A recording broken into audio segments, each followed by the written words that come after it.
Now, Betty, Bethesda has been screwing up a lot recently. I think that I don't even remember the last good Bethesda game in my mind. And I see Big Boss. Big Boss made a video on Bethesda is the worst than you thought. I don't think so. I think it will be very hard for me to look at Bethesda any worse than I'm doing at the moment. But we're going to take a look at this video. Before we get into it, if you're watching this on YouTube, make sure to click the like button real quick. And sub to the channel to watch more React. Now, let's get into it. I like Big Boss. Sponsored by Warship. Oh, God. Oh, God. All right. All right, are you ready?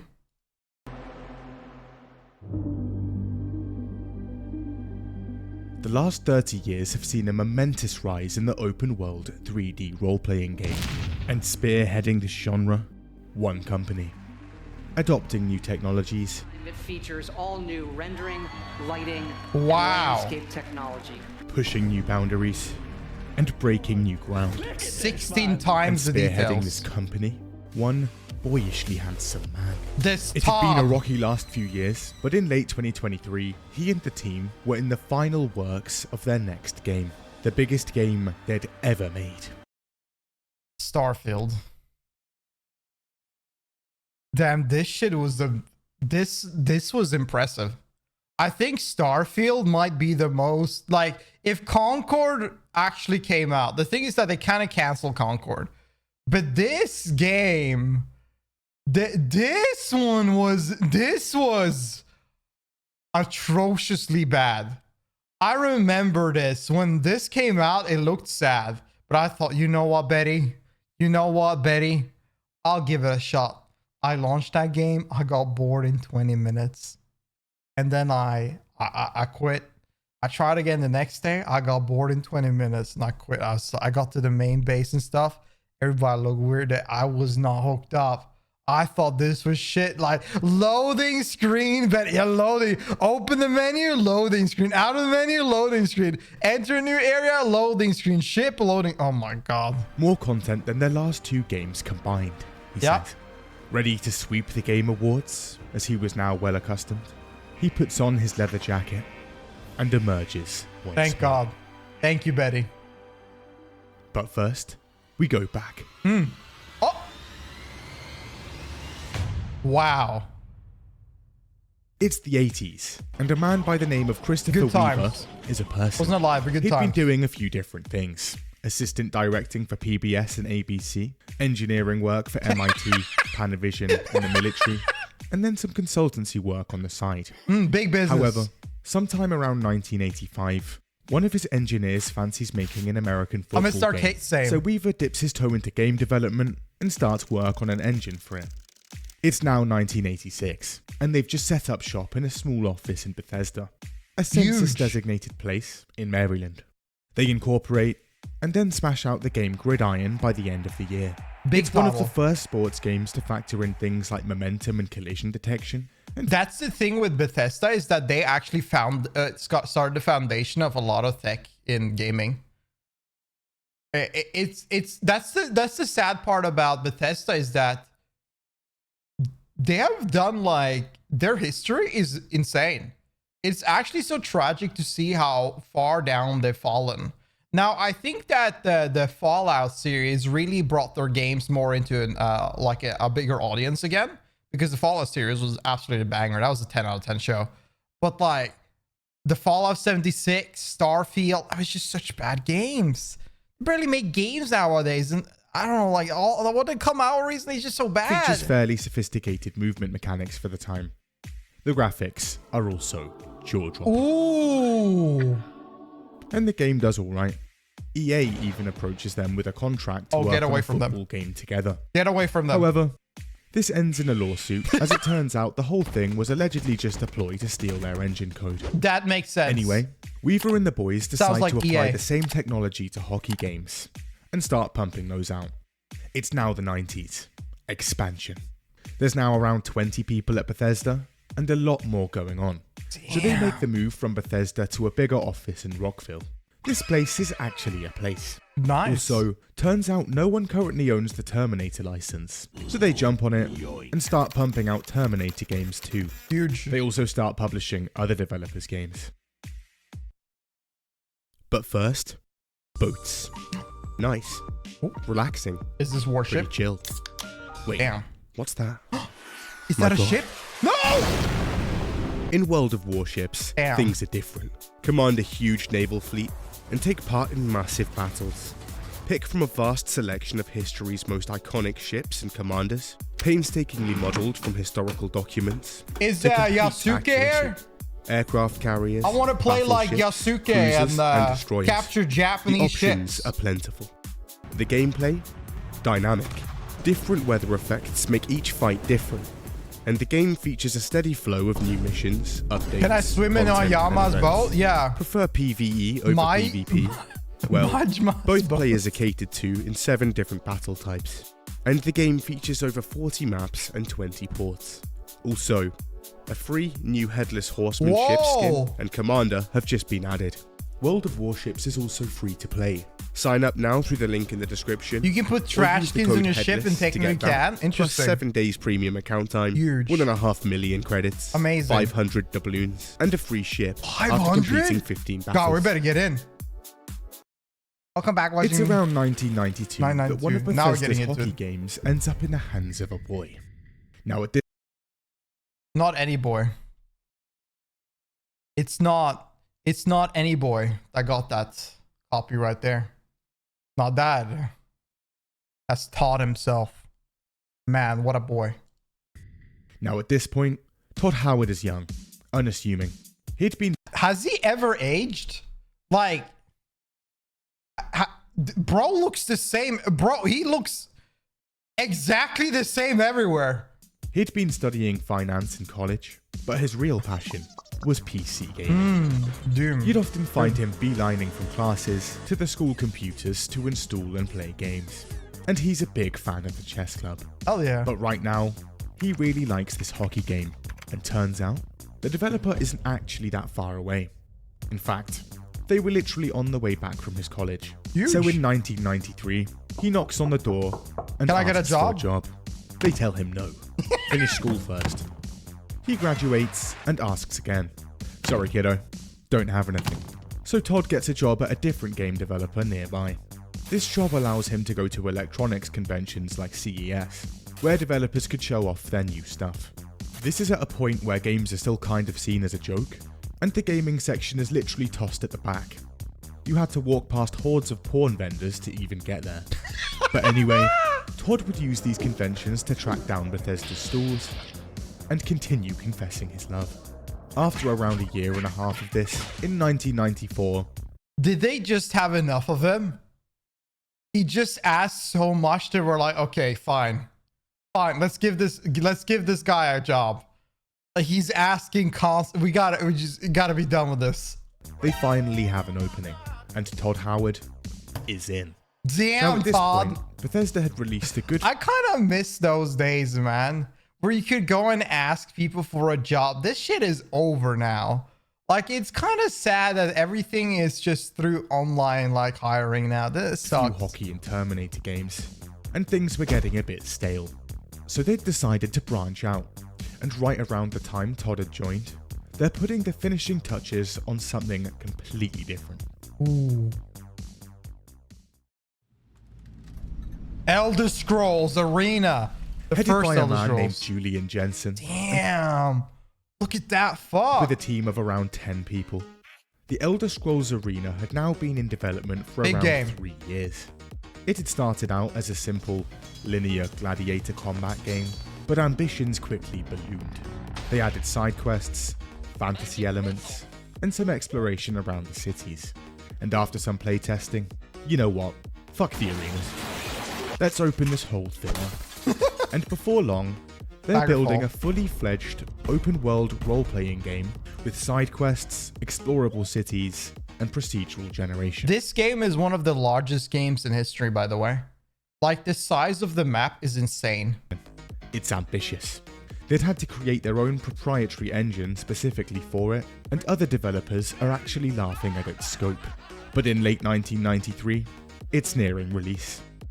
And there's a problem. Isn't this Daggerfall? I thought it was They'd Daggerfall. completely switched genres, but the original game's marketing materials had already been printed, resulting in a front cover, and half the name having nothing to do with the actual game.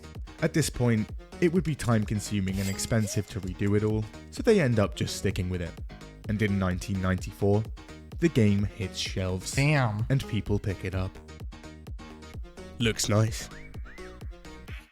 The storyline isn't amazing, the quests are pretty linear, the graphics are only okay, and on launch, the game is absolutely fucked. There are random crashes, falling through floors, corrupt Classic. save files, invisible enemies. I feel like there were no game, I feel like nearly every single game from the 90s to early 2000 had a bug where you just walk through the floor.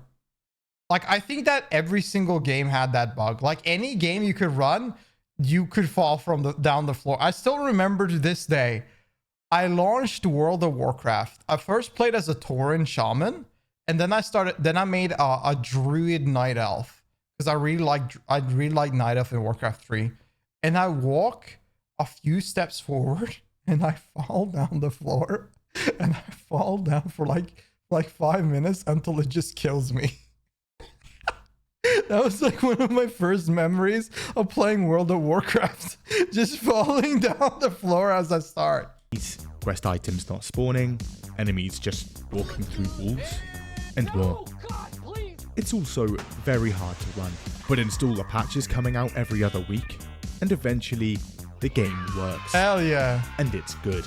It starts out like any other dungeon crawler at the time, but leave that first Arena of dungeon Time, damn, that and was a you good can time. go anywhere. For starters, the game is absolutely massive. Huge. Its map spans an entire procedurally generated continent, clocking in at around 9 million square kilometers. That is big. Wait, they had all of the zones back then?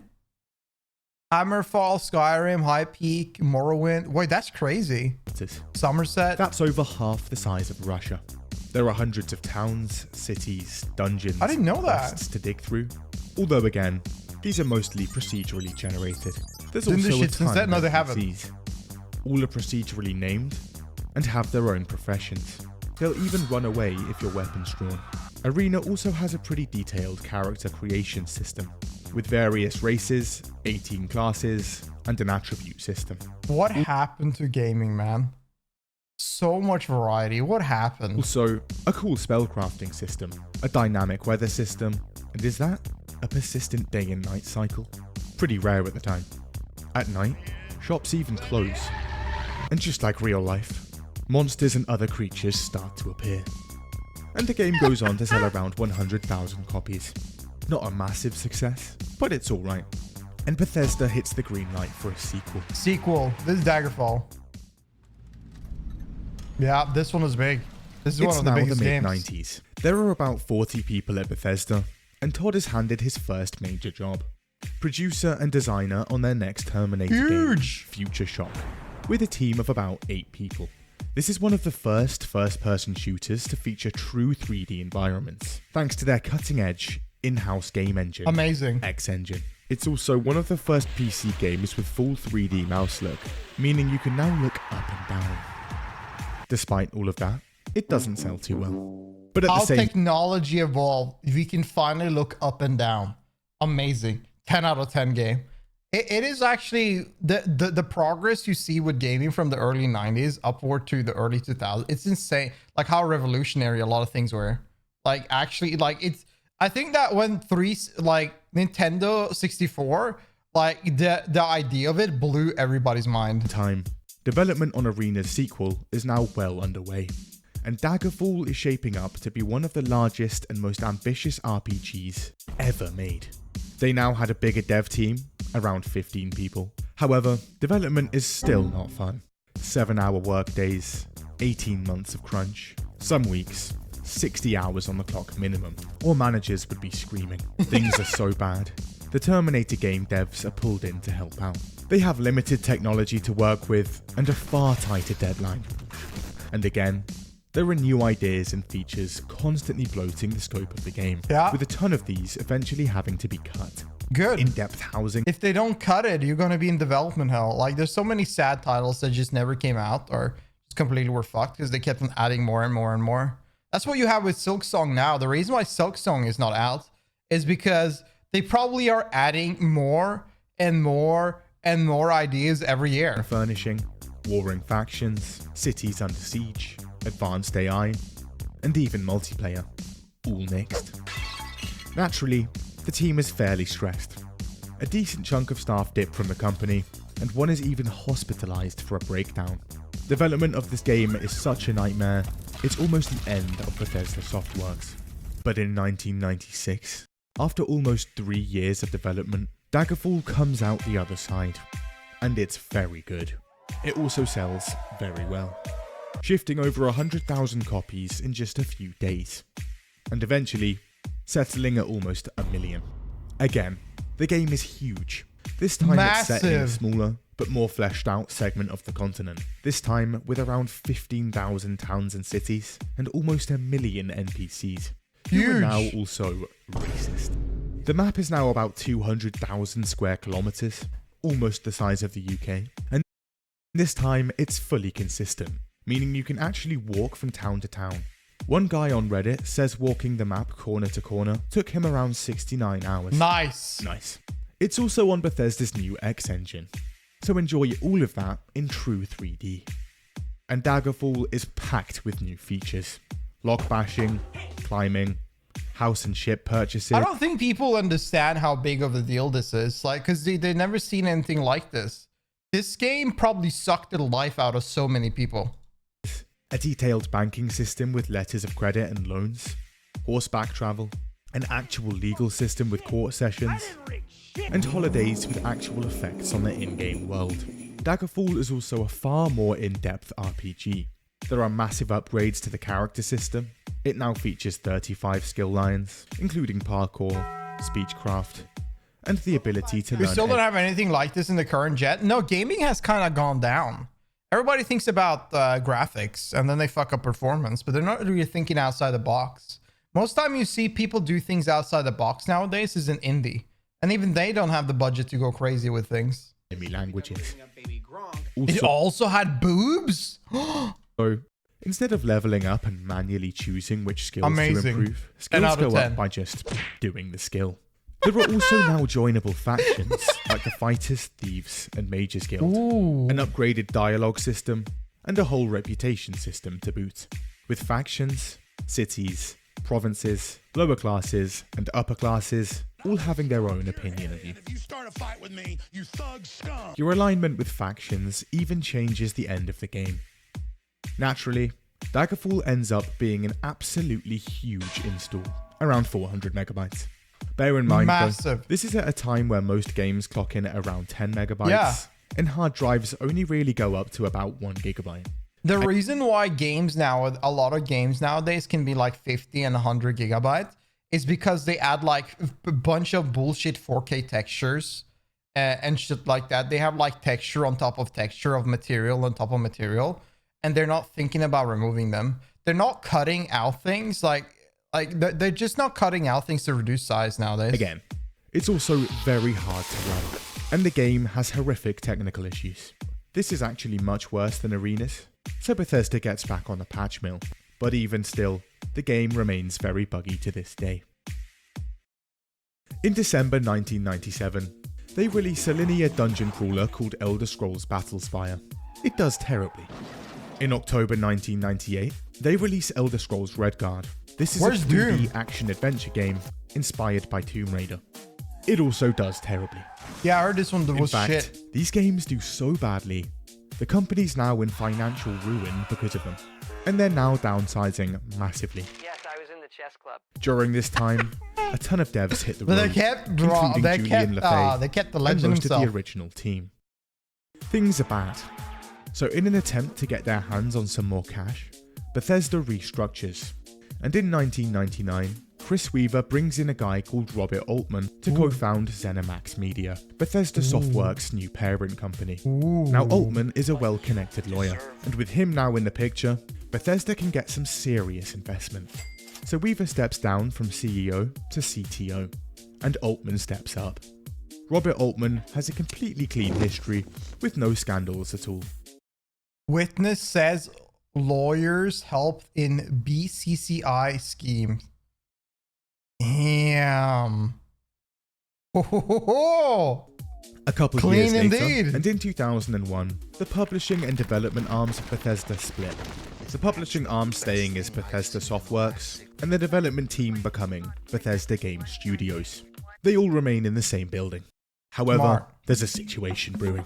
The dot-com bubble has just burst, and trillions of dollars are currently being vaporized from the stock market. Bethesda is hit hard, and now even more developers are leaving or getting the sack. On the board of directors, serious bad vibes. They're currently doubting the whole enterprise, and there's growing tensions between Weaver and other executives, but particularly Robert Altman. Weaver is focused on the technology and innovation in the games, Altman on the finances and profits of the company, and these clash. And eventually, it comes to a head, Ooh. and Altman usurps the throne. The worst thing is that this is all AAA studios nowadays. There's the passion for gaming in the big market is gone. It's all about business, like making money. How can we suck as much money out of these players? Don't make anything out of love. Make it to suck money out of people. That's all. He kicks Weaver out of his own company That entirely sucks. in 2002 That fucking sucks. and stacks the board with his own guys. This results in a nasty lawsuit. It's around the same time that the few developers left at Bethesda are putting their heads together for what they think could be their last game. Now, Morrowind.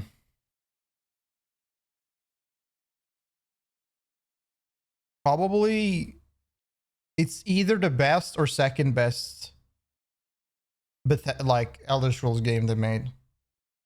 This game is huge. Still play to this day a lot. When work on Morrowind began, things didn't look great. After a big wave of layoffs, there are about 30 people left at the company. I am surprised. I mean, we haven't gone to Fallout yet, but I'm surprised we're not talking about Doom, because Doom is massive. Like, I'm not sure why we're not talking about Doom. This includes a development team of just 7 people. As the director of the Elder Scrolls Redguard, as well as one of the few developers actually left, Todd is now the project lead. And in late 2001, he calls in the boys.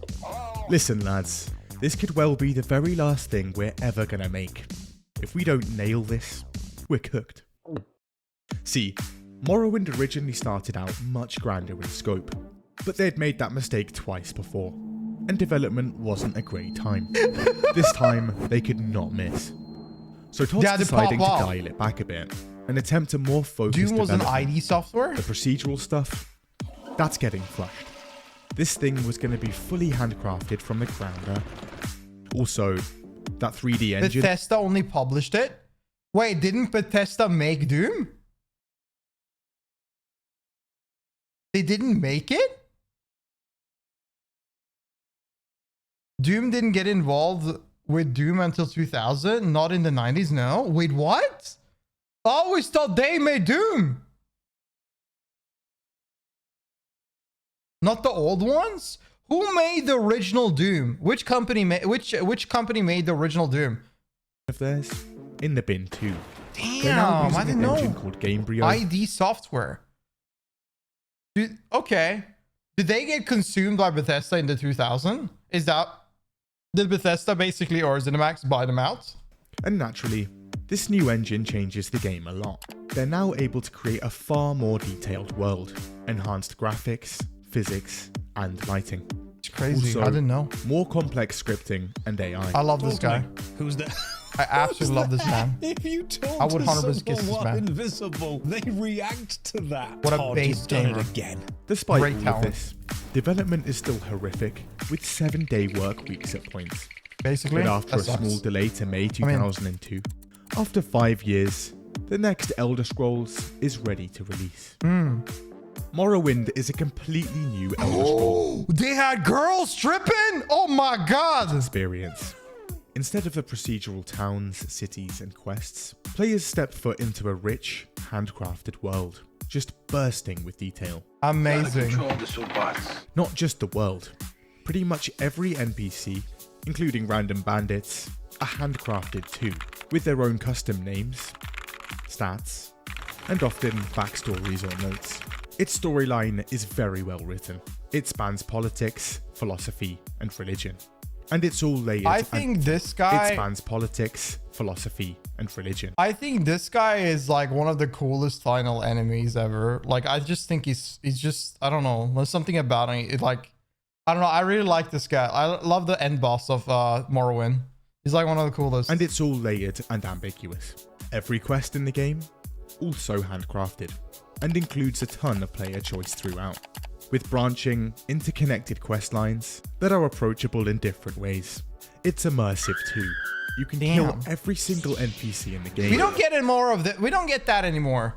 We don't get badass or unique or interesting end bosses anymore like that captivates because they're mysterious. Like most storylines nowadays, there's something about millennial writing that just doesn't really hit anymore. Like that's what I'm saying. Like this guy was very interesting because like I don't know, something about the build-up was pretty unique. A lot of things are being too safe nowadays. They're just too safe with everything. We can't have any fun. Can't have anything sexy anymore. We can't have any unique or anything trying to hit the lines. Everything got to be safe. Kingdom Come did writing fucking hit. Kingdom Come Deliverance 2 writing was a banger. I'm not talking. Kingdom Come is a phenomenal. I'm not thinking about Kingdom Come, but like in the general sense of what's been published nowadays, it's all too safe. Even if it ruins your main quest. What have I done? There's basically no fast travel beyond paid transportation services from city to city. And there's no quest markers, or even a compass. If you want to finish a quest or track somewhere or someone down, you'll have to ask the locals. The world itself, unique indeed. Interesting architecture, outlandish creatures, and big mushrooms. And due to the new engine, it's alive, with items all over the map that you can pick up and drop. Also, this time round, they've gone with a guy called Jeremy Soule for the soundtrack. And new music, good. Oh my god. NPCs get an upgrade. Classic. There's now some light voice acting, and the game introduces a disposition system, meaning every NPC either likes you or hates you, depending on your personality, speechcraft, general reputation, and race. Okay, you're good to go. Morrowind also introduces leveled zones. See, a ton of enemies in the last two games scaled to the player's level. You leveled up a bunch and improved your skills. Well, unlucky. So has everyone else. But here, certain areas will have higher level enemies and loot, meaning exploration is more dangerous, but more rewarding as you get better. On PC, Morrowind also ships with the Elder Scrolls construction set, essentially the original dev tools Bethesda had used to actually make the game. That's cool. Every aspect of the game, from landscapes to graphics to quests. That's really cool. Anything you could hope for. Nice. And now open to modification. Whoa! It's not all good. Now that's though. gaming. The combat in Morrowind is incredibly clunky and works on dice rolls. Just very clearly hit that guy at point blank range.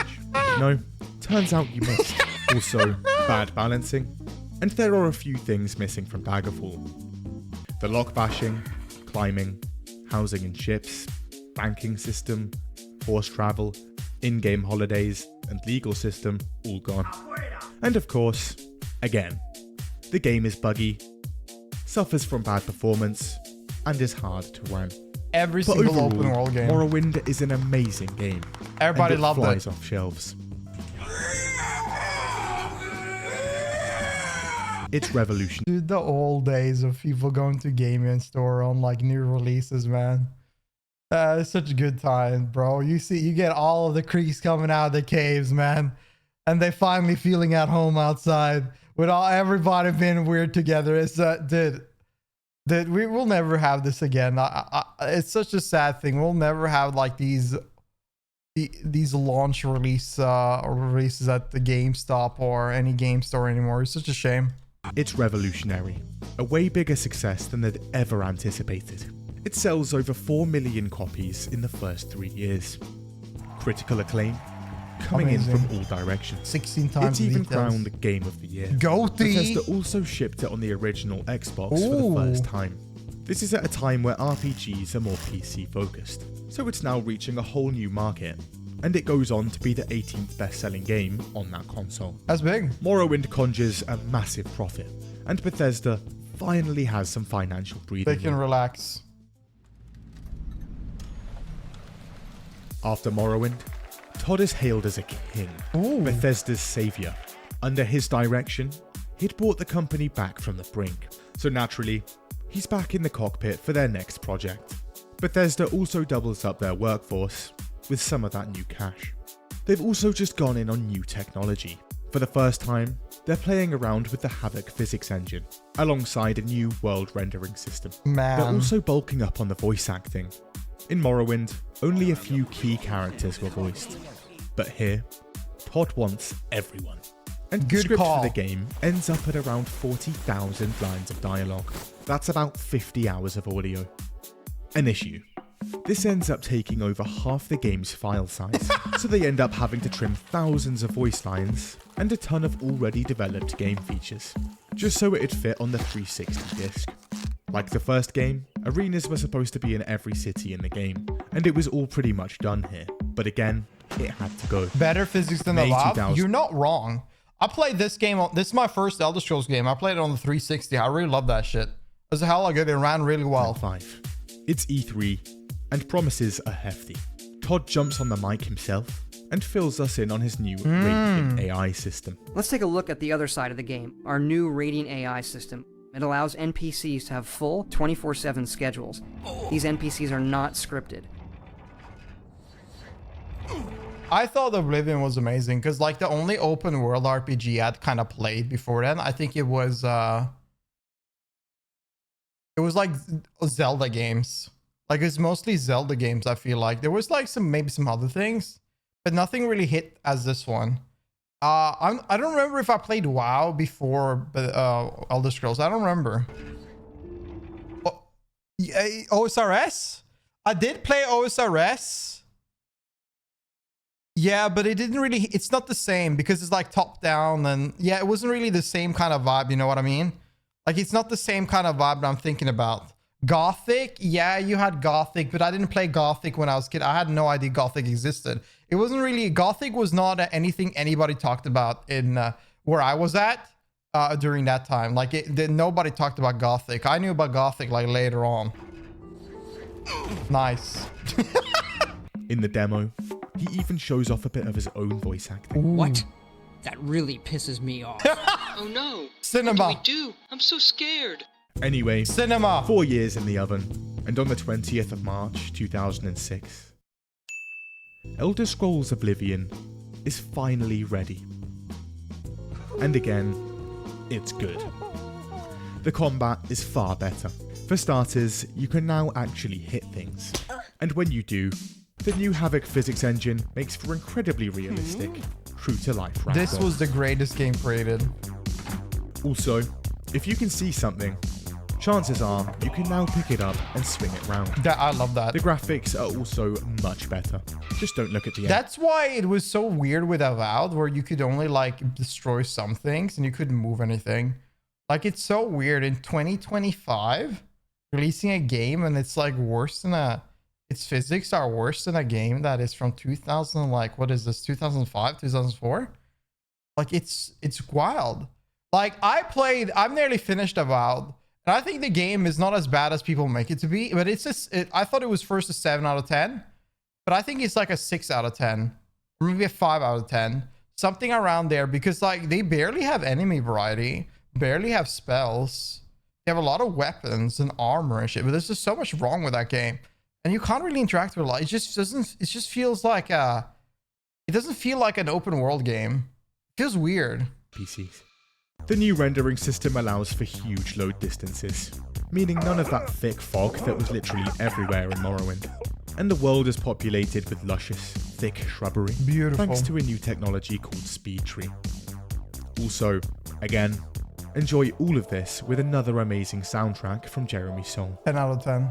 While the main quest is incredibly repetitive, AAA price, overpriced, nothing new. Well, you can play it on Game Pass. And I guess that I have a nicer view of Avowed because you can play it on Game Pass. You can get Game Pass really cheap. Like, first of all, you can get Game Pass for free, and you can get it for really cheap. So playing like a Game Pass game is not that costly. It's good. Talking trees, yeah. the side quests and faction quest lines in Oblivion, sublime. I love talking They're really trees. well written and very fun. In fact, they're generally considered to be the best in the series. The Dark Brotherhood questline is especially popular. And of course, all NPCs are now voiced. Not bad. Good to hear. Goodbye. Goodbye. There's even some celebrities in here. However, this doesn't come without issues. There are over 1,000 NPCs in the game, and there are only around 10 voice actors between them. Naturally, you'll be hearing some of those voices a lot. One guy alone voices every single guard in the game, and a ton of other characters. Stop right there, criminal scum. Classic. Stop. You violated the law. I'm a guard, and I love my job. Oh. If you run into trouble, come find me. To be fair though, his voice is amazing. I'll be real. I think that's better. I think his voice is great. Players also notice some of the voice acting God, I isn't love this game. amazing. Turns out, when recording the voice lines, Bethesda had opted not to go in order of conversations, characters, or even just chronologically, but to go through every voice actor's line alphabetically, meaning voice actors had pretty much no idea what the actual context of their lines were. Brilliant. Actors also just switch voices randomly halfway through dialogue. I could be banished for telling you. Okay, I'll show you. And legitimate voice acting mistakes are just left in the game. All on the same night. Wait a minute, let me do that one again. I heard the thieves broke. Fans had also noticed something new. What? Dude, how rushed were it? Wait, what the fuck? They didn't remove the bloopers? A lot of features from the older games were missing. What happened? Well, back during development, and Todd had looked at Morrowind. We made a great RPG here, boys. A ton of freedom. How can we remove and streamline as much of it as possible? And they got to work. Morrowind's nuanced storyline with conflicting goals and intersecting quests. When did they release the first Fallout game? And did Bethesda make it, or was there another company that made Fallout? Lines between factions. Cool, but confusing. Too much choice. Make it far simpler and completely linear. Also, let's remove any skill requirements for advancing in factions. So now literally anyone can become the head of any faction. Okay. You're playing a bare-knuckle barbarian Nice. who's never used a spell in his Oh no, life. let's go. Excellent choice for the head of the Mages Guild. After Oblivion, It okay. was pretty cool how we let the player kill anyone in Morrowind, but too much room for error. Remove that feature and make a ton of NPCs invincible. Morrowind's quests were pretty good, but there's way too much thinking involved. Let's slap a compass on the bottom of the screen with a constant quest marker on top, so players can mindlessly follow it around for the entire game, with no option to turn it off. Scaled leveling. Let's bring it back. It's rewind time. Let's Hell also yeah. bring back generic, procedural enemy spawns. And let's implement them so badly, all enemy spawns eventually become huge damage sponges that can take you out in a few hits unless you level efficiently. It's apparently actually easier to complete the game at level 1 than any other level because the enemies get so OP. What? 2 hits and you're down. It is evolving, just backwards. Also, Very true. is that Petty Bandit donning Daedric armor and weapons? In Morrowind, the main way of fast traveling is paying for public transport that takes you from city to city. But for Oblivion, let's just add free fast travel from anywhere on the map, so you can go anywhere you've discovered at any point. W at no changed. cost. Now let's remove a ton of skills. Dumb down spellcrafting and remove spears, throwing weapons, medium armor, and a ton of spells. Perfect. And by this Simple. point, players are noticing a common theme here with Bethesda games. They had a certain charm to them, and Oblivion was no different. Despite Bethesda releasing a number of patches, a ton of bugs are still present, so modders just end up creating their own patch for the game, fixing bugs that Bethesda never did. The jank was expected, but players had noticed something new with Oblivion. There were some inconsistencies between what Todd had promised These NPCs are not scripted. and what players had actually purchased. See, at E3, Todd had made some pretty big claims about their new Radiant AI. This new AI would include full schedules for every single NPC in the game and incredibly complex AI scripting. True NPC intelligence. Guards now patrol the cities. You know Todd, man. He's a charming man. he yaps a little bit. He tells you something. It might not necessarily be true, but like he's kind of right. You know, it's a daily routine. Yeah, I don't think that. I think expecting every NPC to have like different type of things they do every day all the time is overreaching. I mean, I think you just sugarcoat the fuck out of it. And react to in-game events and your reputation. Regular NPCs even follow daily routines and eat, sleep, farm, work, and socialize at specific times and in specific areas that now also have conversations not just with the player, but with each other. Todd and the team had even spent time and a ton of money having conversations in real life, and spent hours modelling them for in-game adaptation. They come out incredibly lifelike. A vampire hunter named Raymil Draelus made his way into town, snuck into his house and killed him. Good day. Good to see you. I don't know you. 10 out of 10 conversation. That's the perfect one. That's a regular day conversation. The next one is such a classic. I don't know you and I don't care to know you. I don't know you and Let's I don't hear it. care to know you. Did you? I don't know you and I don't care to know What's you. this about? I don't know you and I don't care. But turns out, on release, the NPCs weren't quite as intelligent as Todd had let on. Nilos, hello. That NPC said the other NPC's name. That never happens. So she's picked up a bow over here. Wait, what? She's decided she needs ammo, so she equips the quiver. NPCs never And she did can that. practice her skills. So she's going to drink this potion. It's going to increase her marksman skill. Dude, that's crazy cool. That was never in Oblivion. None of this made it into the game. The AI was so dumb. Bethesda would go on to claim that AI was too smart and had to be dumbed down. They couldn't. If they released this, nobody could compete. Bethesda did the gaming market. They did a good call. They did a good one for the gaming market, because if Bethesda released the best AI that has ever happened in gaming sphere ever, and even to this day nobody has made AI similar to that. Now that would just make everybody look bad, you know. So Bethesda, like Todd, just did everybody a favor by dumbing it down, you know, like he was just a good guy. Snow. We need more snow. Can't have enough snow. Indeed. Then, post-launch, Bethesda crank out a few expansions, like they did with Morrowind. They're highly rated. However, this time round, they're also selling small, downloadable item packs on the store. The horse and skin. the first of these, a $2.50. The beginning of the end. The beginning of the end. Betty, you are the reason we have microtransaction. Oh, Betty. Piece of horse armor. Bethesda had just released one of the industry's first microtransactions. Naturally, people aren't too happy. How much horse armor did you sell? People will buy anything. But regardless, Smart man. They will. They certainly will. I think that I heard there was like in World of Warcraft, they made more selling like a mount skin than they made selling the expansion.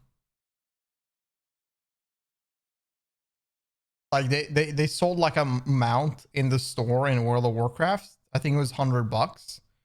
It made more money than the expansion itself. despite the complaints here and there, Todd's direction works wonders again.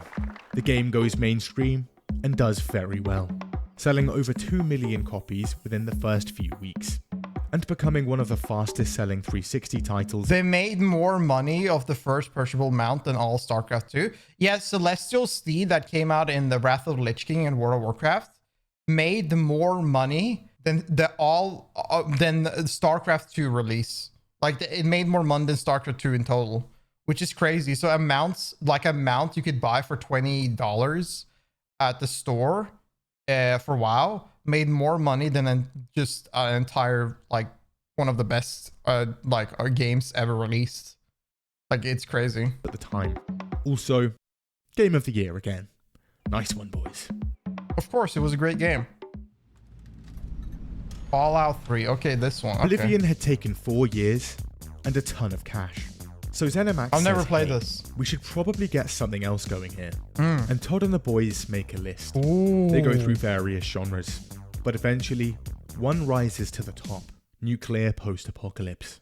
What Todd really wants to do is a Fallout, but getting the rights to that IP, highly unlikely. So they work on concepts for a new IP they were calling Apocalypse Road. However, at Interplay, Fallout's current rights holders and finances aren't looking great. It's so bad that even been in talks to sell the series back to its original creators. Well, turns out someone at Bethesda knows someone at Interplay, and they'd managed to sneak in a bit themselves. And Todd and the boys managed to snag the whole franchise for around $6 million. Not bad. And with a dev team now of around 75 people, they get to work. This time round, Todd has a bit of a task ahead of him. Ooh. They're working with the same Gamebryo engine from Oblivion, meaning they now have to turn the bones of a hack-and-slash fantasy game into a dense, urban, post-apocalyptic shooter. They're building gun combat from scratch here, and on one of the jankiest engines out there. But after a few years, things start to come together, and the game's in the final stretch. So as is now customary, at E3 2007, Todd spawns on stage and runs us through the game. We're ecstatic to show publicly for the first time here today Fallout 3 demoed live. Let's take a look. Massive. Here we have an Amazing. iBot broadcasting This the word looks of the like US fucking I will fight to protect you. I am your president of law and order. They're eating the cats. Trump! And on the 28th of October 2008, Fallout 3 comes out. Man, if I thought I was going to, bro, like Eastern Europe, this is exactly the same thing I'd assume I'd see. Oh Now, my god. The first two Fallouts, generally considered two of the best. If you haven't played it, it would be good retro game to stream. I don't know about streaming it, but I will try out Fallout New Vegas at some point. Because like I played that when I was a teen, but I thought it was shit. Like I gave it 2-3 hours and I hated it. Like I thought the game was really bad. And then I've always thought it was really bad, so I never went back to any of the other Fallout. I did play Fallout 4 and I liked it, but it wasn't like that crazy amazing game. So I always thought that I should go back and try out Fallout New Vegas and maybe Fallout 3 or something like that. But then I talk to people that say that Fallout New Vegas is their favorite all-2 game. And I'm like, I don't get it. The game kind of sucked when I played it. And then I explained to them my situation, like how I experienced it. And they admitted themselves, even the people that are like, I've talked to a couple of people that say that this is their all-time favorite game. They've replayed it a million times. The starting experience of Fallout New Vegas is dog shit. It's absolutely trash if you have no idea what the fuck you're doing. And I had no idea what the fuck I was doing, and I thought it was ass. And they agree with it. If you disagree, that's fine, but that was my experience. But I will probably give it another shot another time in the future. I bought it with all the DLC and stuff. I'm probably going to play it eventually, but at the moment, I'm so capped on games, I don't have time. RPGs ever made. So the bar for Fallout 3, pretty high. But Bethesda delivers on a few points. First off, they'd nailed the look and tone. Fallout 3 carries the aesthetics of the first two games into 3D well. It was perfect. Bleak and gritty, retro-futuristic, huge, a dash of dark humor, and then that 2000s piss filter slapped on top. I do want to say that I love the atmosphere of Fallout. Like Fallout 4 and the Fallout TV series, absolutely love the experience of it. Like again, I just love the atmosphere of it. I think it's cool. I think there's a big charm to it. So I definitely wouldn't mind getting more into it. Chef's kiss. The soundtrack, this time by new composer Inonzer, a smash hit again. And if you're not a fan, just hit the new in-game radio and roam the post-apocalyptic wasteland, absolutely annihilating people to pleasant 40s jazz. The map has amazing environmental storytelling. You'll find skeletons at the vault door, remains of people pleading and We're dying, begging to asshole. be let in and saved from this approaching doom. And some pretty interesting locations, like a vault filled with endless clones of a man named Gary. And the Republic of Dave. I am Dave, President of the Republic of Dave. You will address me as Mr. President, or I will have you executed. There's also slavery, Mister, Nice. can you get us out of here? Thanks for nothing, ass. ghoul racism, You know anything about that tower? Oh, really? You goddamn bigot. Genocide. Now this is a good game. And political. Wait, you can nuke people? Can you nuke a town? The gameplay, not amazing. It's the biggest piece of dog shit. Janky, floaty movement, combined with awkward gunplay, can make for some horrific shootouts. So Bro, what the fuck is this? Bethesda adapts the VAT system from the first 2 games, meaning you can now pause the game, lock onto specific body parts, and blow people to pieces in cinematic slow motion. And the people love it. That's the good. Other aspects of Fallout 3, wild misses. Again, the game reuses a ton of voice actors. Wait, you can nuke a whole city? Oh, damn. I love that. Resulting in everyone sounding the exact same.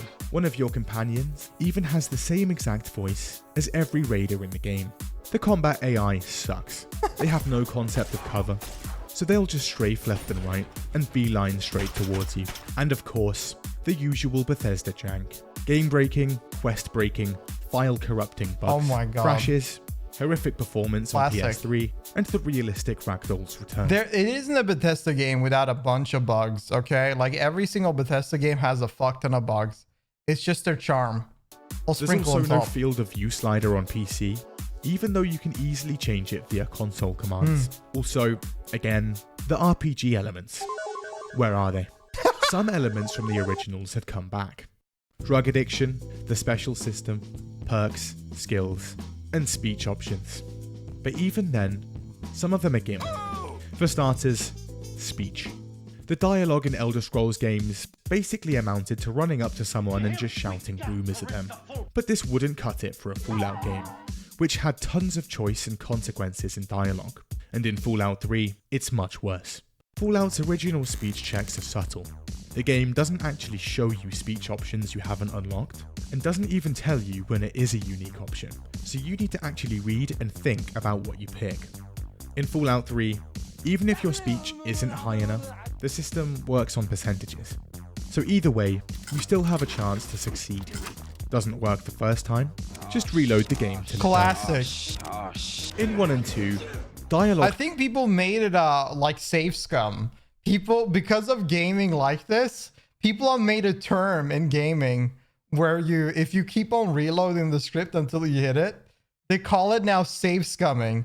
They call you an absolute peasant gamer if you do that. Play the game my way, mister. Choices could make a major difference in the way things panned out, and would also often vary based on specific skills, special attributes, or traits.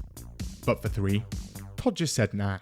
Let's stick with just speech, and a handful of instances with very select perks. Speech options in 3 are also far less consequential. The first 2 Fallout games were very involved, in-depth RPGs with branching storylines, open-ended quests, and a ton of skill checks. Also, a ton of impactful decisions that shaped the world around the player, and contributed to a ton of different endings. But, like for Oblivion, the quests in Fallout 3 very linear. You're on a fixed path for pretty much the whole game, and most quests have one outcome. And that one outcome normally involves this. The first game also allows you to kill everyone in the game. Here, 1/3 of the characters are now unkillable. What the fuck? Before, you'd work to piece together breadcrumbs of information from NPCs, work out where to go and what to do, and the world and quests would open up organically from there. But in Fallout 3, again, they slap a quest marker on your screen, and you end up just following that for the rest of the game. The game is also very easy. In 1 and 2, resources were scarce, and you had to plan accordingly. But not here. There are weapons and armor laying about everywhere, and it's not long before you're absolutely loaded with caps and ammo, and constantly over-encumbered. Bethesda adds enemy scaling again, meaning everyone on the map is roughly the same level as you. Both Fallout 1 and 2 and I always thought scaling is like one of the worst new game mechanics that has hit the market. Like, I think it's ever since I saw scaling in a while, I thought the idea was a good idea, like at the beginning, but later on, when you realize that the fantasy of an RPG is the fact that you're powering yourself up, you're upgrading your levels, getting better armor, and you're getting stronger. That is the power fantasy. You're grinding to become stronger. But with scaling, it diminished the whole idea of it because they are increasing the strength of everyone around you every time you power up yourself up. I've never found it unique. I've never found it to be good. I think it's contradicting to the idea of just what an RPG is meant to be. It really dulls down the experience for every user, in my opinion. It's hard to play and enjoy Fallout 1 2. 3 was fun. This guy's biased. No, I don't think he's biased. He's just explaining the situation. Like dulling down the game, making it easier, like giving direction. It's just an explanation of what's happened before. Compared to before, it was harder, less stuff you can pick up, and you had to read to get to this quest. Like that's just the absolute fact of what he's saying. I don't think I don't think he's saying what he prefers, this or that. He's just saying like this is a factor. And personally, I get it. But the thing is that with general gaming audiences is that if you want to hit a broader audience, I don't think you should try to always like hit a massive broad audience, but if you want to try to hit a broader audience, you need to have this feature where it's easier for people to get in and don't think.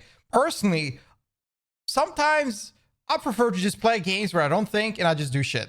So if I got to go talk to like 20 different NPC in a town to figure out how to do one quest, it can be a little bit exhausting. And I think that with gaming, they adding the quest marker and stuff like that, it's good. It's good for a general audience that do that. But I'd rather be that a toggle function. This is the only thing I will praise the fucking Assassin's Creed Shadows about.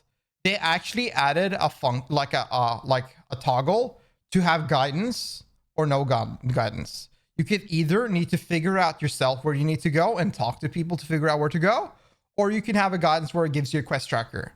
I think that should be just an option for every RPG like that.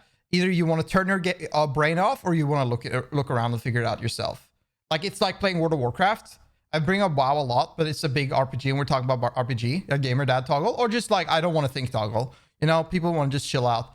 I think there are some people, like I met Uber Danger. You guys know Uber Danger, right? He's a league guy. He makes a lot of random stuff. I did a dungeon with him. I talked to him and he's like, I'm doing my character. I'm not using Questy. I'm not using Questy or any like rested XP. I'm just like going around and figuring things out. And I'm like, oh, you play this game a lot? And he's like, no, I just think it's just more fun because he's making a YouTube series. And also just generally he found it more interesting to just like figure shit out. You know, some people like figuring shit out. Other people like just following it like an arrow and just go wherever. He's just reading the fucking quests. Just imagine. Yeah. I mean, he's a fun guy. Like, but anyways, that's the point. Like everybody has their different interests. And I think that giving that toggle to people is good. I love being lost. I mean, some people like thinking around on it, but yeah.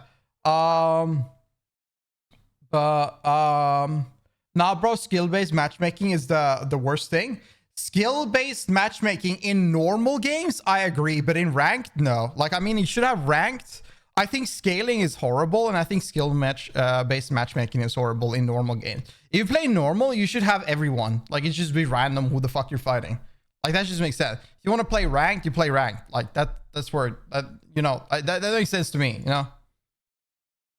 And Oblivion and Morrowind had joinable factions, but for Fallout 3, nah, leaving out. Can't join them, and there's not even a reputation system for them. Instead, they'd just added the karma system from Fallout 2, and this is a bit flawed. Did you just steal a shoe? What are you doing? Me? Nothing. Me? Just hanging around. Well, the whole town is now coming to murder. Classic. As a result of all of this, Fallout is essentially no longer an RPG. It's an action RPG with bad action. Also, by this point, key writers and designers dating back to Morrowind had begun to leave the company. Not good. So Todd sniffs around for replacements, and eventually, he lands on a bloke called Emil Paliarulo, the guy who wrote Oblivion's Dark Brotherhood questline. He's now head writer and designer. Good. Sweet. 69, the Dark what a good Brotherhood year. questline was really good, so that's a good choice. One problem.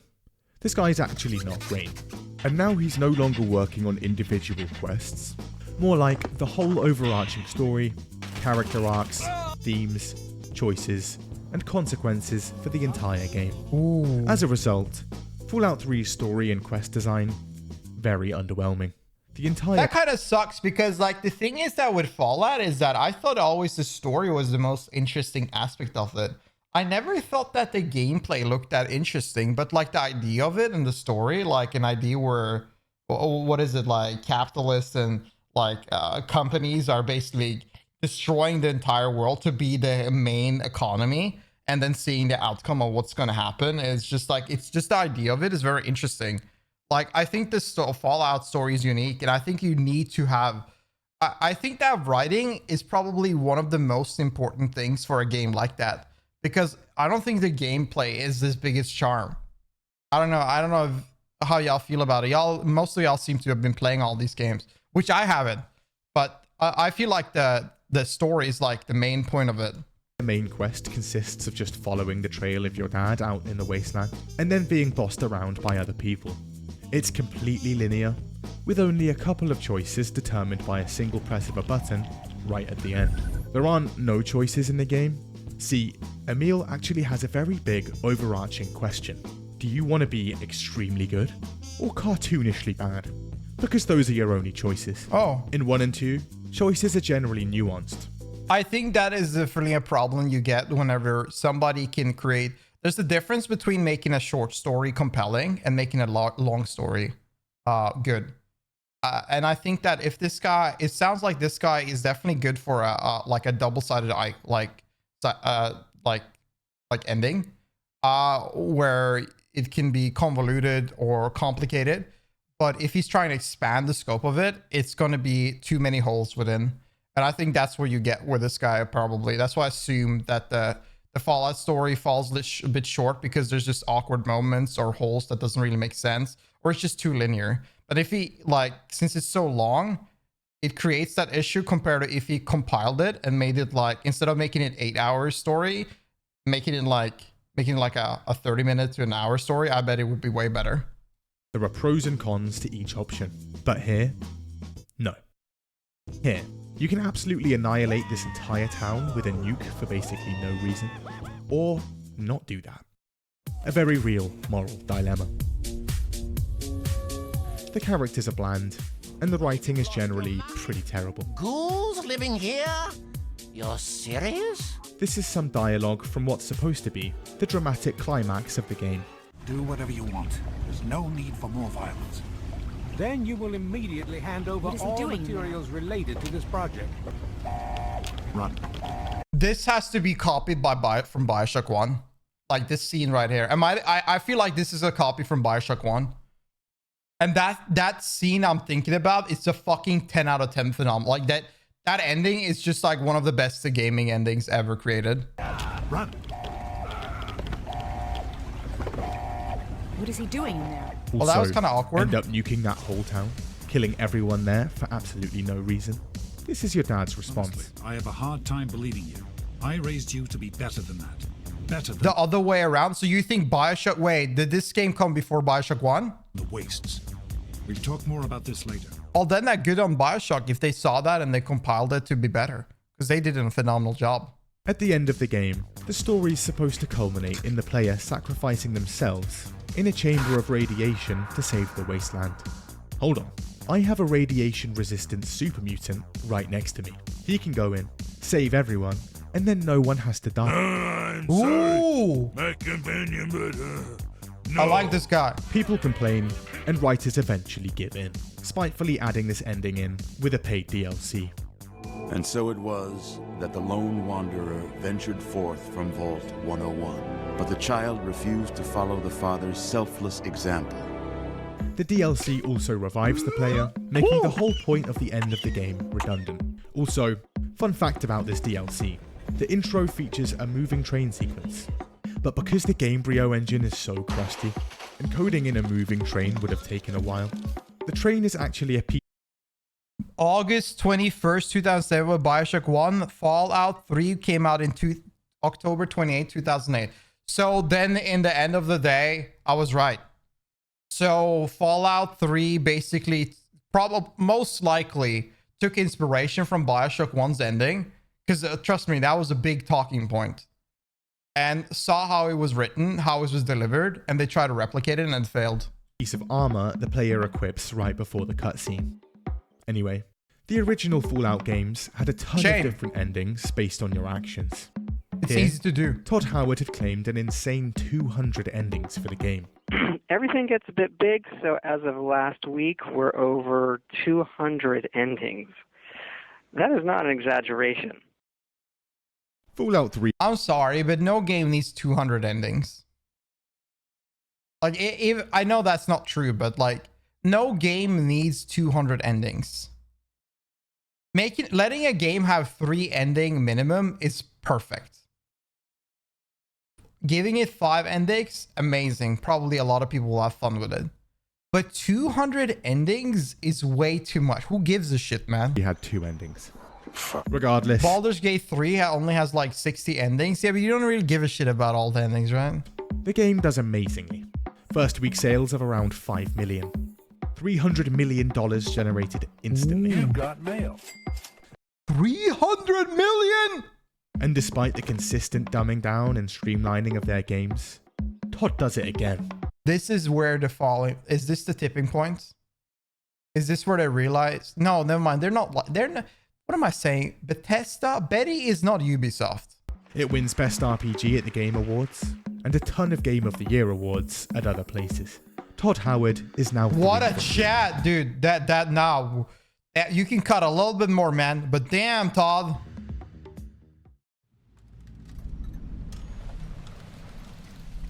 The year is now 2010. Bethesda Game Studios is a team of around... I think they fell off after Skyrim's DLC. I'm sorry. I think that Skyrim was great. I do think Skyrim was fucking amazing. I think it was a phenomenal game. For its time, it was absolutely insane. But I think Bethesda's not made a single good game since Skyrim DLC. Since the Vampire DLC. I think their second DLC sucked. Their last DLC absolutely was horrendously bad. And they're riding high. Both Oblivion and Fallout 3, big wins. Todd had found himself a golden formula here, and he wasn't changing it anytime soon. Now, it had been about 4 years since Oblivion, so the hype for the next Elder Scrolls... Yeah, Bethesda was top of the world. They were, yeah. 2010. They did great. Todd emerges on stage through a sea of vape mist. He weaves between a group of bald... I will say though that as a Norwegian, I did think that it was kind of cool being around the Nords. Like I was always thinking that Nords, they're definitely just like they're just Norwegian Vikings in an RPG game. So I did kind of think it was cool like them, but I was also a kid, so that's why I cared. Men in robes, while epic chanting music plays. Hella badass. This was badass. Different. He's sporting the intro for like the start, like the trailer and everything for Skyrim was such a hype. Slick brown leather jacket. I love leather. On his face, a sly smirk. Gone was the quiet he's confidence. So cool. Now he's glowing. Ooh. Anyway, Elder Scrolls 5 is about to be revealed. Wow. Amazing. They go on a marketing frenzy. Whatever you say, Mr. Billboard. You kind of listen to my point of view. Yeah, sure. Why not? Why not? I mean, I'd argue he's biased. He says certain aspects are bad and poor design. I wish I could highlight some of the positive aspects of the game. I don't disagree with everything he's saying. However, I find the negative bias unfortunate. Bethesda were top of the world at this point for a fact. I think that they were definitely on top of the world. I think they did great. I think he mentioned all the positives at the beginning and ended up with the negatives. Maybe you missed it, but I think he did mention some positives. Like there's a lot of positives to it, but I think that you don't overlook the negatives that were talked about in the past. I assume this guy does a lot of research. So I think what he's talking about is like, what's the general audience perspective of it on release? What's the audience perspective on the negatives on it? Because this video is more highlighting the startup and the negatives of of Bethesda and their Fallout. And it's pretty much just showing like both the positive and the negatives, but mostly highlighting the negatives. But yeah, I think Bethesda did great back then. Like even if there were some negatives with Fallout 3, for example, it was still a phenomenal game. People loved it. Like you can see, they made a fuck ton of money. People still play the fuck out of it.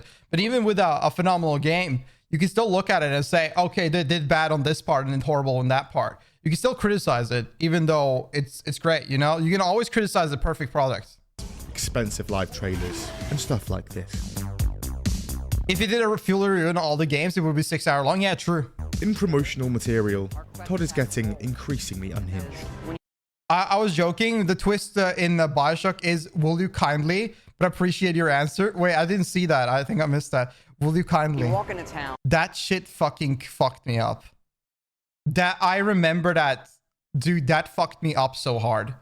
I don't know, like, I'm just saying, BioShock 1 story, like, I have never been surprised more than the ending of BioShock 1. It was so fucking... It was so peak. Like, it was so peak, because you don't even realize it.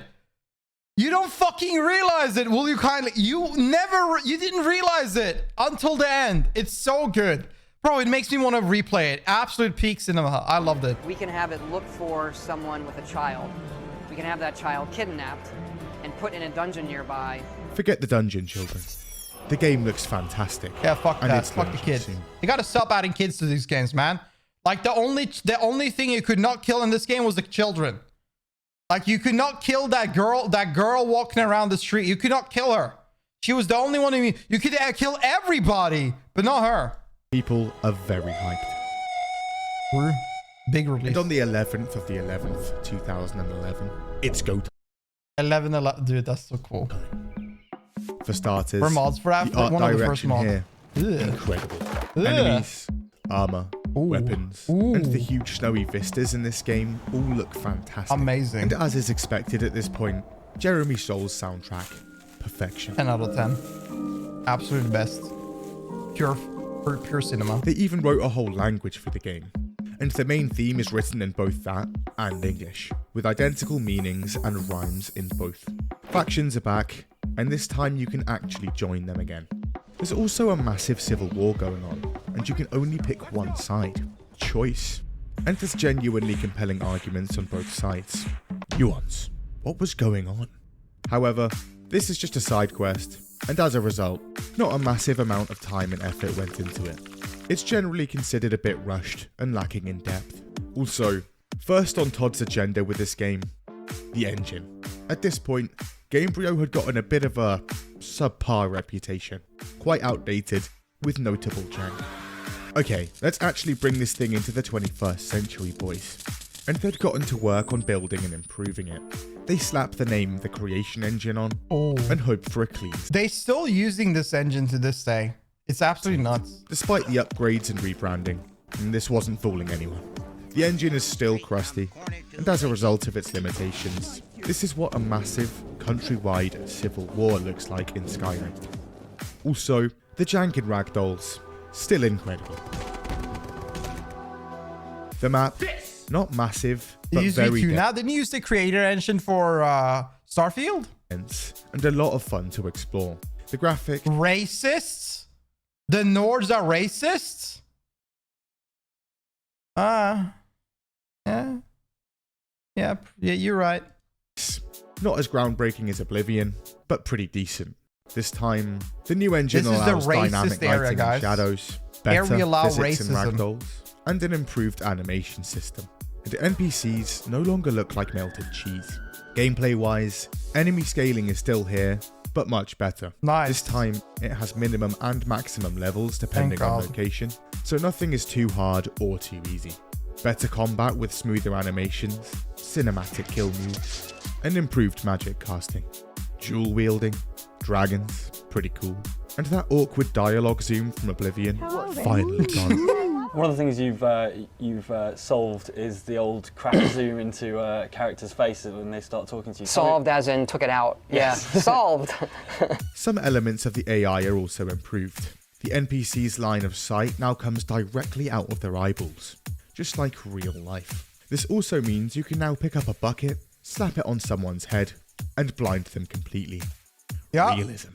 They'll also now search for you if you're using stealth. However, the AI here, not amazing. Just launched a massive fireball and wiped out half a group of bandits from behind a tiny rock. They'll conduct a massive manhunt for you, and then forget about everything in about 15 seconds. Must have been the wind. Immersive indeed. Hey, watch it. Need something? I'm going to find whoever did this. However, in a few cases, Oblivion's AI is actually better. Turns out, this time round, Todd's groundbreaking and immersive Radiant AI had been dialed back a bit, and NPCs in Skyrim now rarely, if ever, actually talk to each other. They didn't have the same charm as Oblivion. I'm sorry, but like the world doesn't feel the same way as as Oblivion. Like it doesn't have the same charm. It has better gameplay in my opinion. There's better gameplay and stuff like that. And has a lot of cool quests, but like the world doesn't feel the same. Out of a few scripted moments. Skibidi was fine until you rizzed along. Simpire was chill AF. They also love talking over each other. I'm always interrupting people. Also, again, a ton of NPCs here are essential. Ma'am, please die, grandmother. Oh, she's essential. Are you serious? That's formula for game design was simple. Simplification. What could we cut? Streamline, trim the fat, and make this meat lean. And this didn't change for Skyrim. And the first thing on the chopping block? The character system. Oh. Attributes? Don't need them, mate. And in Skyrim, they're completely gone. Instead, players just choose to improve either health, stamina, or magicka on level. Personally, I was not a big fan of this. I mean, yeah, it's super easy. Like, again, streamlining it for brother audience, but I just think this is a little bit more boring. Classes and birth signs? Don't need them either. That's Skills? fine. You didn't It's not remove classes. enough I like last classes. time. Acrobatics, athletics, hand-to-hand, and more? In that bin now. Now let's add a perk system, but no need to get too creative here. If you can't think of something cool, number go up will work just fine. Easy. And they were finished. All of this results in no strategy to character creation and leveling, and different characters and playthroughs that feel very samey.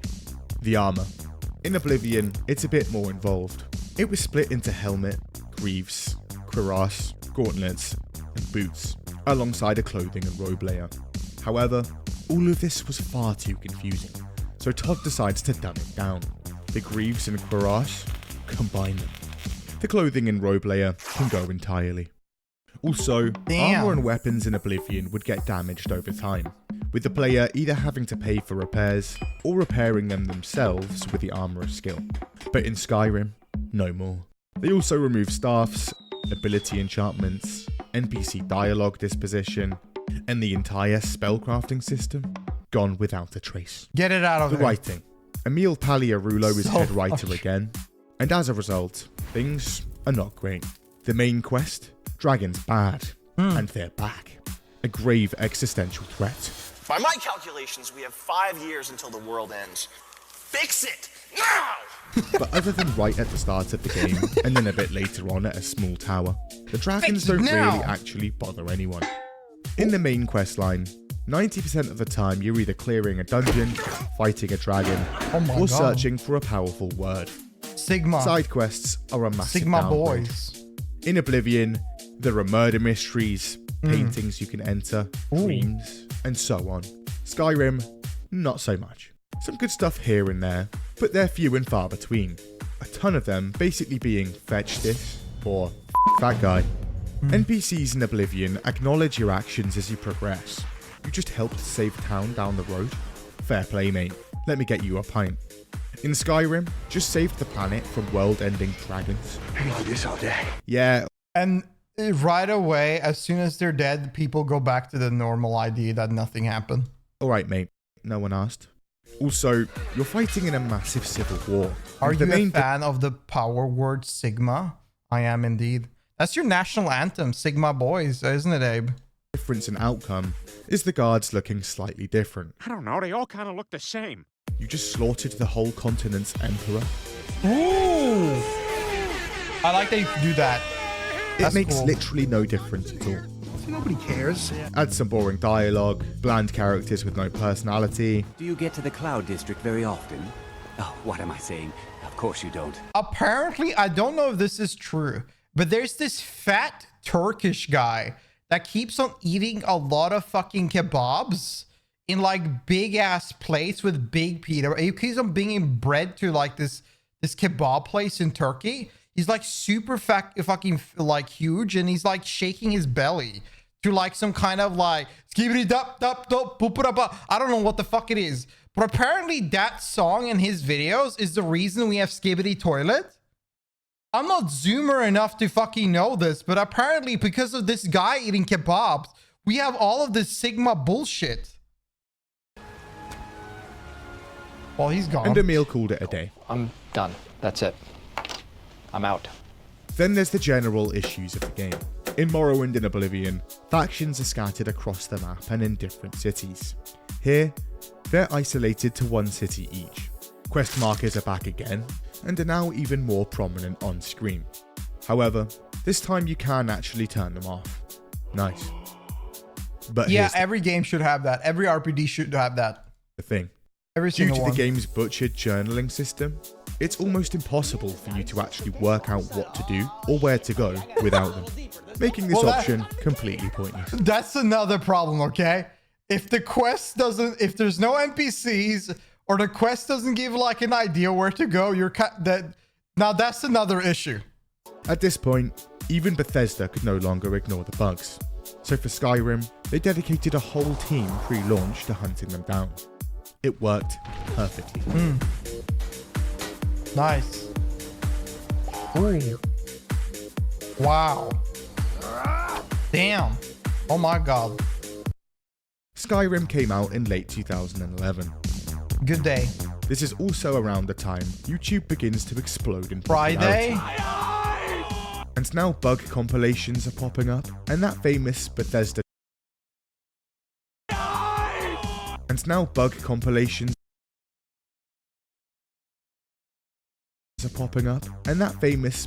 charm is being broadcast worldwide. Some bugs more charming than others. But it's alright. Bethesda kick back and relax, because at this point, they know fans will patch the game for them, and modders churn out the unofficial patch within a few months. And for the third time in a row, something... Looking for yourselves, handsome? You fucking mind reader. Yes, I was. I was actually. Fun fact. I haven't done content creation like ever, really. But when I was a kid, I released these videos, like some kind of like Skyrim videos where I did some quests and some quest guides. And they have like 200, 400,000 views. Like they have a lot of like traction, and they're still used to this day for Skyrim guides.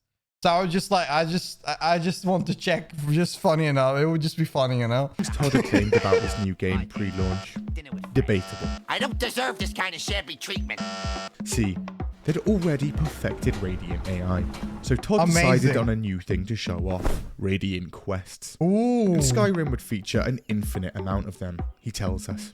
We'd never run out of things to do. And he's not actually wrong. I love how Starfield was so trash that even Mother stopped after like 2 weeks of patch again. Well, the game is just so ass that you don't even want to pay time to it. It just looks so bad. It's probably a total waste of my time. However, he also mentions Radiant Story. Right, so we have this new piece of tech called Radiant Story. This would be a system where these Radiant quests would be dynamically generated. Am I the only one that have no idea what the fuck they're talking about? Radiant Quest? I've never heard about this. Based on the unique factors of your playthrough, places you've discovered, quests you've completed, and previous interactions. Spend a lot of time with a particular NPC, they'll probably hire you for a hit, or you'll be hired to hit them. Todd tells us this system will also lead to strange random encounters. Just dropped a sword in the middle of a pub. Chances are, two guys are getting procedurally generated quests. He tells us. Questions. Sounds ass. Good at a particular skill, a random man may even come up to you and ask for training for it, or challenge you to a duel. Training, eh? The real question is, can you fight? Without a shirt. Ooh. None of this ever happened. So that was a fucking lie. What we get Classic instead Todd. is an endless wave of generic, procedurally generated, cookie-cutter quests that spawn basic, nameless NPCs into the game to kill or steal from. Fantastic. Also, logs and trees and all the way up to distant mountains. And if you've played our previous stuff, you know that mountain is not just a backdrop. You can walk all the way to the top of that mountain. True, but elusive. Half the mountains in this game have nothing of interest on them. Well, this sucks. And there's no actual system to climb them. But why do you think how annoying it would be if every single mountain had like a quest or something to do there? I don't think people would want to do that. Like some mountains have something in them, but like having every mountain house, that would be annoying. You have to stanky leg your way up a metric ton of ragged rocks due to them not having actual pathways. Damn. Stanky leg push. Ooh. Stanky leg push. Also, Todd definitely mentioned a working economy system. We have a working economy that you can either do, you can actually sabotage this wood mill if you want. You can? And so am I going to be able to participate in that economy? Slightly. It's kind of, you know... Naturally, on launch, people want to see this groundbreaking mechanic in action, so they try to decimate the local economy by attacking the local sawmill. Nothing happens, because this feature never existed in the game in any form. The modding scene for Skyrim, absolutely massive. Immersion mods, quest mods, survival mods, graphics mods, oh my god, other mods. Now. The mods in Skyrim is crazy. Because I have never seen a game has that many not safe for work mods ever in my life compared to Skyrim. Like, you click on that game and you have like 10,000 different models of different sexy companions you can have. Todd and the boys see this and start brainstorming. No way. And a few years after release, Bethesda unveils their brand new idea, paid mods on the Steam Workshop. They tell us it's to financially compensate modders, but then it comes out that mod creators receive just 25% of the revenue here. Wow. How generous of them. Valve get 30%, and then 40% kicked up to the big guy. Also, due to the complete lack of moderation, the majority of mods on here, amazing. A ton are plagiarized from the Nexus, and even from the same Steam Workshop. Naturally, the whole thing is incredibly unpopular, and Bethesda and Valve are forced to backpedal. I mean, I don't think anybody uses Steam Workshop anymore. I think it was great on launch, but then I don't think people use it anymore. Like, you always go to Nexus mode or somewhere other like add-on app to add mods now. Like, nobody uses this. Despite the consistent dumbing down. Put up a Patreon? You don't need Patreon. Like, if you go to Nexus, let's use Nexus mode as an example. They have a donation thingy there that you just straight up give to the mod creator. Nexus mode has their own sub and ads. They're fine. I don't think Nexus mode, maybe they do. Do Nexus mode take money? I don't think they do. Removal of features, roleplay regression, terrible writing, relentless jank, wow, and honeyed words from Todd. Again, Todd, you the game does insanely well. It does. It did so well that they released it like 20 times or something. 2 days, it sells 3 million copies. A week, 7 million. Ooh. A month, 10 million. Oh my Over god! $500 million in the bank. And Bethesda Game Studios is now an institution. Skyrim, a cultural icon. To many, now the face of the open world. I don't think people realize at all how big Skyrim was on release. It's actually nuts how big this game was. It was huge. You saw YouTube videos like making music out of it, covers, cosplayers. You saw massive content creators making content on all the time. Like, it was everywhere. Jeez. It's still as big. It is still big. Todd's 4th major game. Over a decade later, it's still massive. And his 5th Game of the Year award. Oh, he's so short. Bald. Thank you so much, everybody at Spike TV, everybody who supported this game, the whole team at Bethesda Game Studios. We've poured ourselves into this. At this point, the man just couldn't miss. Yeah. God Howard. People even say. Yeah, they say that. Todd is now 4 for 4. A literal 6 time the details. God. He could do no wrong.